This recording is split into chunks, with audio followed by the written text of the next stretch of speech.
Hey everyone, it's Sarah and today I am back with a kind of a strange video. So today I'm going to be talking about some of the more obscure perfumes in my collection. And I'm going to tell you what the inspiration for this video was.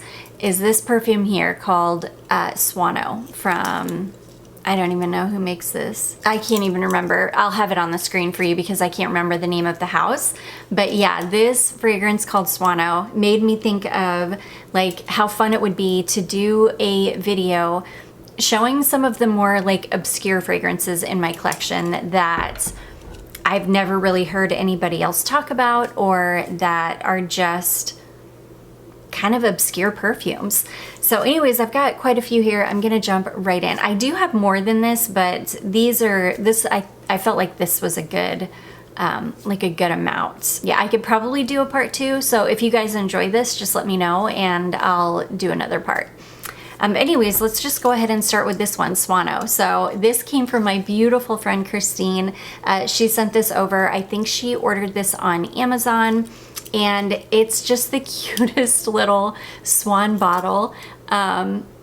I really like it. I could see how some people would not like it and would maybe think that it was like kind of tacky, but I like it. I think that there's something really fun about this, and the fact that they called it Swano like just makes me laugh so much.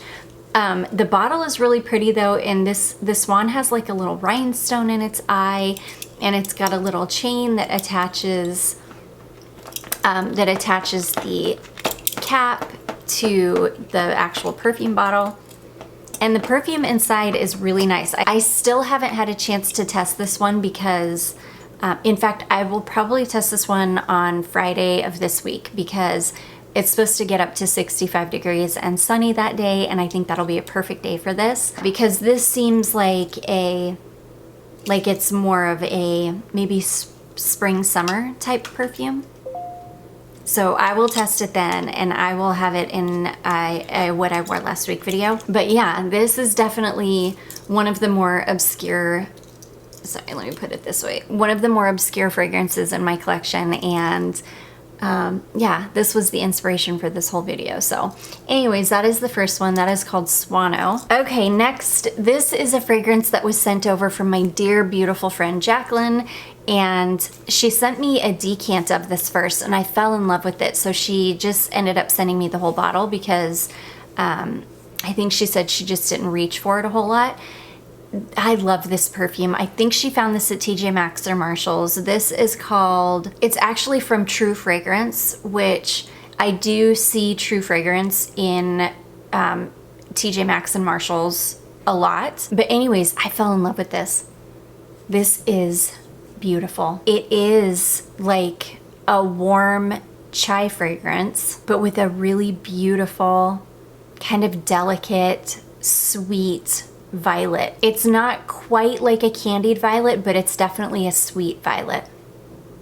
It's fantastic. I don't know that I've ever heard another person talk about this fragrance. I don't know that it's one that you could even find anywhere. Like I'll look when I go to try to find links for these fragrances, I'll look. But I think I remember after her sending me the decant that I fell in love, and I was trying to find a bottle, and I do think I came across a bottle on maybe like on eBay or something. But anyways, it's yummy, it's beautiful. Doesn't perform super well. You definitely have to reapply this like, you know, pretty often. But I love the way this smells. I think it's really, really unique. Like a sweet violet chai. It's really unique and really beautiful, and I love it. So anyways, that one is from Authentically Me or True Perfume, and that is called Violet Chai. Okay, and a lot of these, you'll see a lot of these were actually sent to me because they are more like obscure fragrances. This was another one sent over by my beautiful friend Christine. This is from a house, I think the house is named Genestet, I hope. And this is called Sauvignon. And this is the most beautiful bottle. Like, it comes in this really beautiful like mesh bag, And it does have like it does have little ties on it, so you can tighten it up, and then you could see the top is this gorgeous leaf. It's such a cool little bottle of perfume. And then the bottle is so pretty. It's definitely like a French perfume. I think it's from Bordeaux, France. But anyways, yeah, this, and this isn't like a super obscure perfume. Like I don't know if I've ever heard anybody else talk about it, but I've definitely like seen it around, but it's obscure in my collection. I love this. Look at that beautiful leaf on the top, and it's got like almost like etched berries or something around the top, and then the name is etched in the glass on the front, and it's called Savan. Yeah, from Genestet. I haven't smelled this in a long time. I remember it smelling kind of vintagey, which I love. Yes, this reminds me, oh my gosh, this reminds me of my childhood. Like something from my childhood. It's so beautiful. It's so light and crisp and fresh. Like a very, very crisp, fresh fragrance, but in a kind of vintagey way. Almost like, it almost reminds me of kind of like a sweet white wine or something. It's almost got like a dryness to it, almost like an astringent quality. It's really beautiful. Lots of citrus in the top. Oh God. And something beautifully dry. This is gorgeous. Really, really classy smelling. Very classic smelling. This one, I haven't worn this since she very first sent it to me. But I feel like the dry down on this one was gorgeous, and it smells kind of vintagey out of the bottle, but I feel like when I wore this, which was quite a long time ago, that the dry down was really, really beautiful.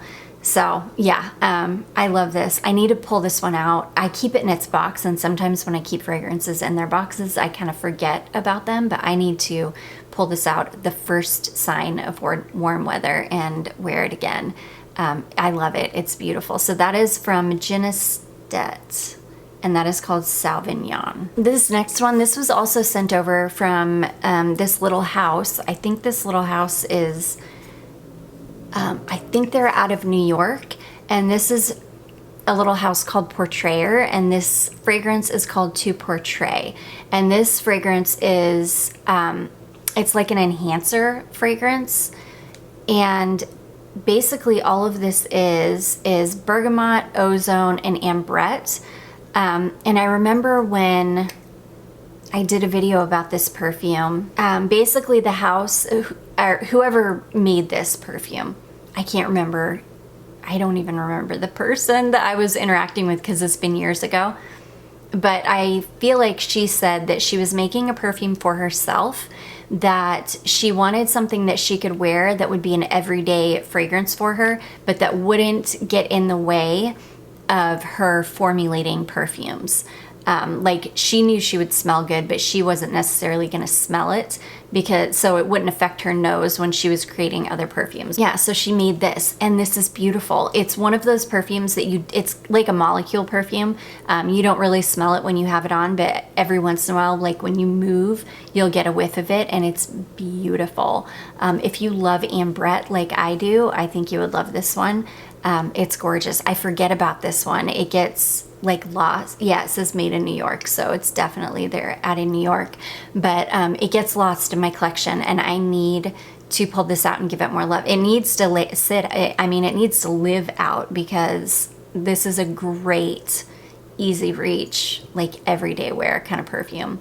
So anyways, yeah, I've never really heard anybody else talk about it. I haven't heard from this house again.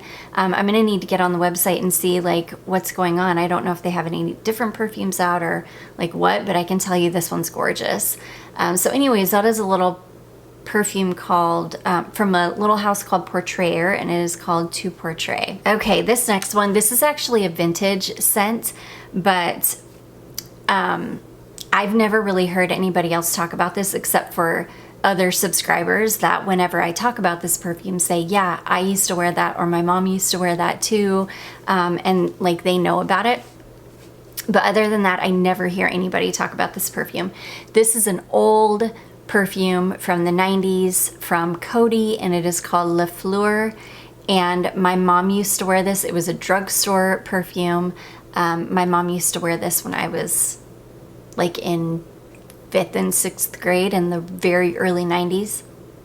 And it's beautiful. I loved this. It's kind of off, like I can smell the notes. Yeah, this is off. I mostly just keep it because the bottle is so nostalgic for me. I so wish that this were not off. I feel like though when I let this one dry down on paper for like a couple hours and come back to it, that I can kind of get a whiff of what this used to be. I love this though. This is such a beautiful old fragrance. I wish that Coty would bring back some of these amazing old perfumes from the 80s and 90s that they used to make. Like I wish they would bring them back. This one was fantastic, but definitely an obscure one in my collection. So that is Coty L'Effleur.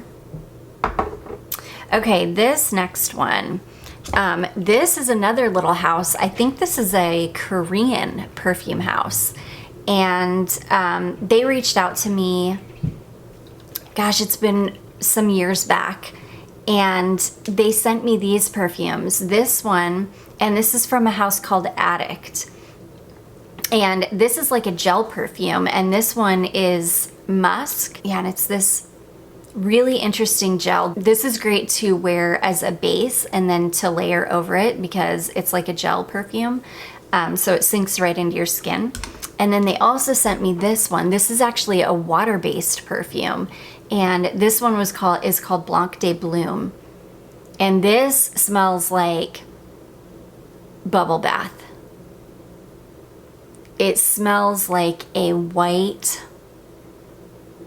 bubble bath, like from my childhood, like from the 80s.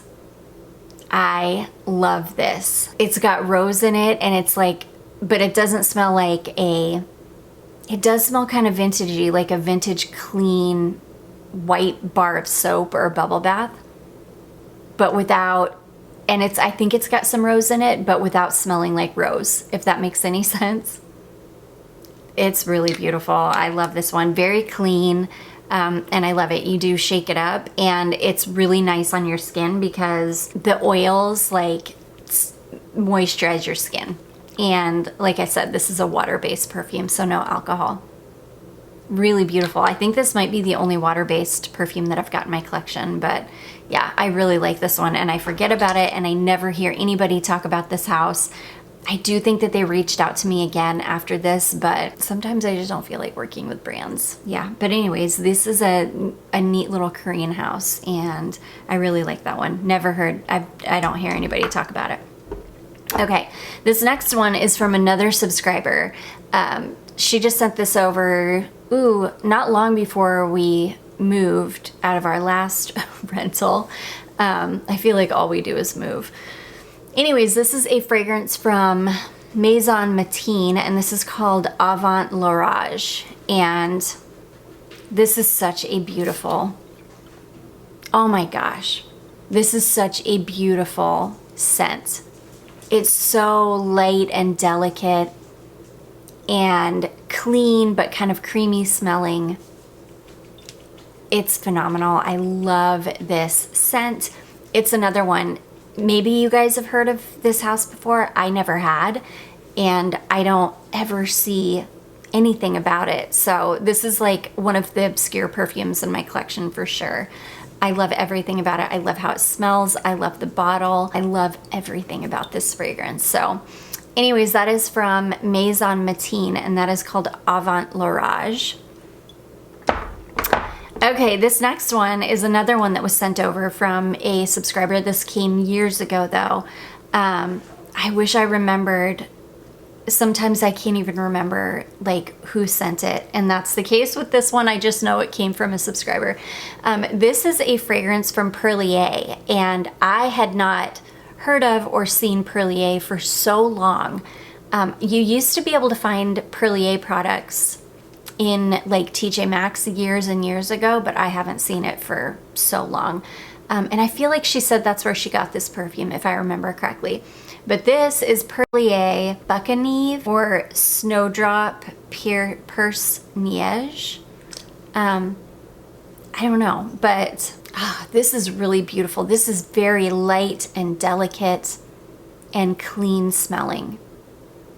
It's really, really beautiful. And I really enjoy this one. This is another one that kind of gets lost in my collection. I forget that I have it, but it's gorgeous. And I feel like Perlier in general has just gotten kind of obscure. You don't see it a whole lot anymore, or I don't anyways. And yeah, this is definitely one of the more obscure fragrances in my collection.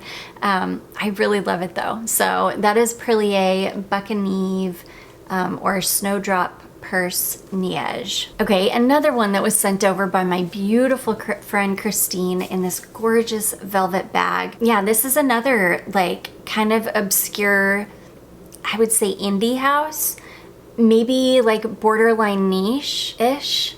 I think I would categorize it more as indie. But this is from a house called Laia, and this is called Liqueur. And this is beautiful. This, to me, this smells like an unsweet, kind of dry maple syrup. And I love it. It's got, I forget what's in this. I think it's got some creosote in it. It's a very dry, kind of slightly sweet, like maple syrup smelling fragrance. It doesn't have anything in it that even resembles maple syrup, not even a little bit, but something about it smells like maple to me. It's fantastic. I love this. This is another one that gets lost in my collection because I keep it in this little velvet bag and I forget that I have it, but I absolutely love this. I'm gonna leave this out so that I wear it before I put it back away. I adore it. It's so good. And yeah, this is one of the more kind of little obscure bottles in my collection, and it is fabulous. So anyways, that is from Laia, and that is called Liqueur. Okay, next, this is another scent, or this is another fragrance that was sent over to me from the house. This is another little house called, the house is called Alchemist Perfumes. And this, they had 3 scents at the time. They had this one, which is the more feminine leaning one. They had a unisex one, and then they had a masculine leaning one. This is my favorite of the 3. This one is called Alchemy 33. I love this perfume. There is something so comforting. This is another one of those old friend perfumes. There's something so cozy and comforting and warm and inviting, and it smells like a hug in a bottle. I love this. This, I can't remember what this has in it, but I think it's a little bit floral. Well, it is. It's a little bit floral. It's got, I think, some sandalwood in the base. It smells like it maybe has a little bit of patchouli in it, but I don't think it does have patchouli if I remember correctly. It has always reminded me just a touch of Coco Mademoiselle from Chanel, but it doesn't, but it's not like a smell alike of that at all. It's definitely its own thing, but it's got a touch of that, like Coco Mademoiselle. It's really, really beautiful and classic and classy smelling. The concept behind this house is really cool too. Yeah, I'll link it for you so that if you're interested, you can look and you can see like what the concept behind this house is. But it's really neat. I love this scent. It's an old friend scent for me. It's an easy reach. This is one, I've had this for some years now, but you can see I have used quite a lot of this for me because I love this. Like I said, it's like an old friend. It's like an easy reach fragrance, and I just think it's really beautiful. Perfume groundbreaking, but just very classy and classic smelling. And again, one of the more obscure perfumes in my collection. So that is called Alchemy 33, and I think the house is called Alchemist Perfumes. And I am gonna do a video on perfumes that are like old friends for me, so I'm gonna put that one aside because it definitely would fall in that category. Okay, this next one, this is kind of one of the more obscure Annick Goutal fragrances. This is Annick Goutal Eau de Charlotte, and I bought this not long after Charlotte was born, just because it was named, or just because it's her name. I love this. This is pretty vintagey smelling. It's funny because some people like, I don't know, this one I've seen described as like a gourmand fragrance. That could not be further from the truth. There's nothing gourmand about this. This is kind of like a kind of vintage leaning citrus and floral, and probably some light woods in the base or something. It's very clean, like very clean smelling. Almost soapy smelling. Nowhere, yeah, not even almost, it's definitely soapy smelling. Like a clean, soapy, citrusy floral. It's really, really beautiful. I've never actually worn it because I don't love kind of citrusy florals, or I don't love soapy perfumes either. And I just got it to have the bottle of it because it's Eau de Charlotte, and it's so fun to have a bottle of perfume, especially a really good quality bottle of perfume named after with the same name as my daughter. So anyways, that is from Annick Goutal, and that is called Eau de Charlotte. And then last but not least, I've got a couple of fragrances here that my beautiful friend Jacqueline sent over. And these are I had never heard of this house until I think she had mentioned the house to me before she sent either of these to me. But I love these. This is a little house called Vulture Culture.